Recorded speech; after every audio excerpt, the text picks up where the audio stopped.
solo 30 años, nadie habría sabido qué era este objeto, y mucho menos el tipo de maravillas que se podrían hacer con él. Bueno, los tiempos cambian, y hoy es difícil imaginar una casa moderna o una oficina sin al menos uno de estos aparatos revolucionarios. En montar un ordenador se tardan unos 90 minutos. El disco duro guarda durante mucho tiempo la información que le ha sido transmitida. La cabeza lectora lee la información. Es extremadamente precisa. Entre la cabeza lectora y el disco duro apenas cabe un cabello. El disco duro se instala en su posición dentro del ordenador.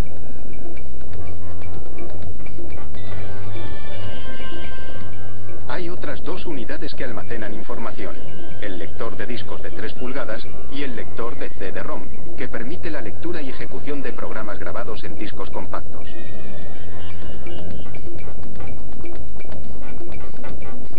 Estas dos unidades se colocan en su posición. La columna vertebral del ordenador es la placa base.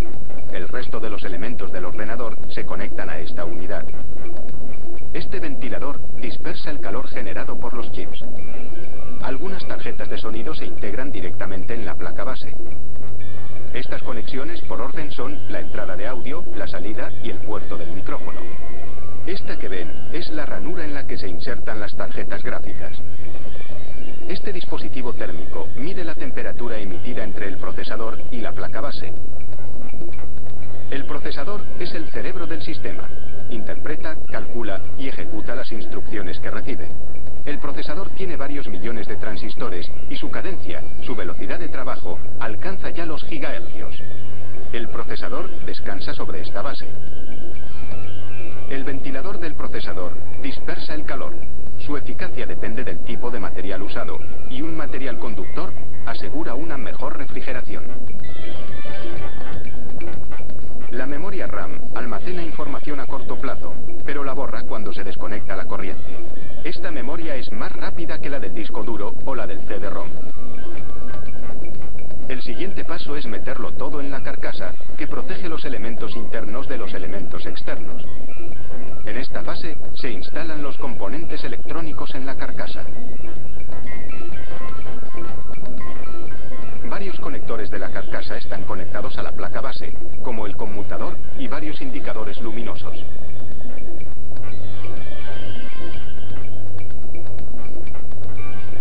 Esta es la salida de la tarjeta de vídeo, que conecta el ordenador al monitor.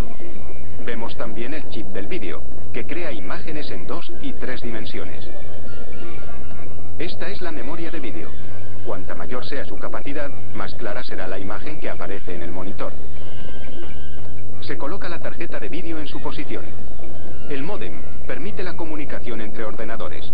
Sus condensadores producen una señal telefónica muy nítida para facilitar las comunicaciones. Estos condensadores del módem controlan la información que circula entre ordenadores. Se instala el módem fax. La fuente de alimentación transforma la electricidad según el voltaje requerido por los diferentes componentes.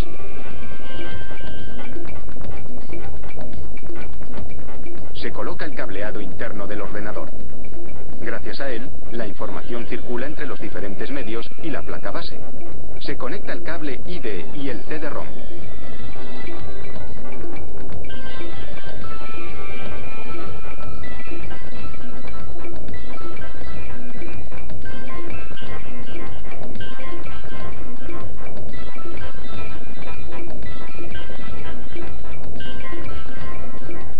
Para finalizar, se conectan los últimos cables eléctricos a los diferentes componentes.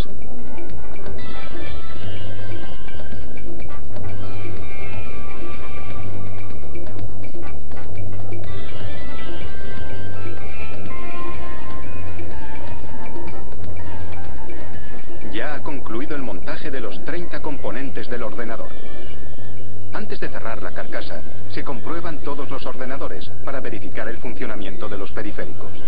A continuación se cierran y se embalan. Esta fábrica produce unos 300 ordenadores al día.